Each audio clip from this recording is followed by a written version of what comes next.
Risale ancora all'8 aprile scorso, poco prima della Domenica delle Palme, l'unica telefonata tra Armanda Corrusso, mamma di Alberto Trentini, e la nostra premier Giorgia Meloni. I contatti della famiglia Trentini con il nostro governo italiano sono però sempre costanti e tenuti in prima persona dal sottosegretario alla Presidenza del Consiglio dei Ministri, dottor Alfredo Mantovano, l'avvocato Alessandra Ballerini, al fianco della famiglia Trentini, però lancia un appello affinché la Premier faccia al più presto un passo ulteriore. Domani saranno 7 mesi dal giorno in cui Alberto è stato incarcerato.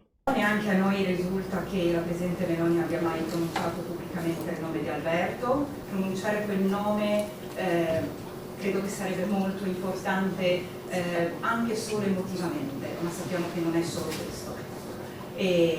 Però io sono ottimista e quindi magari non ci ha pensato e ora lo farà. Trattative difficili, viene confermato, ma serve uno slancio aggiuntivo. Lunedì a Venezia, da Castello a Mestre, ci sarà una camminata di solidarietà per Alberto programmata dagli amici. È vero che la situazione è delicata, che le trattative sono delicate e che sono così delicate che non posso spiegarvi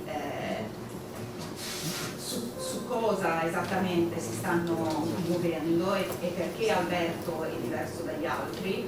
Visto che sono passati 7 mesi, io credo che queste trattative debbano giungere al termine e mettendo in campo appunto tutte le forze possibili.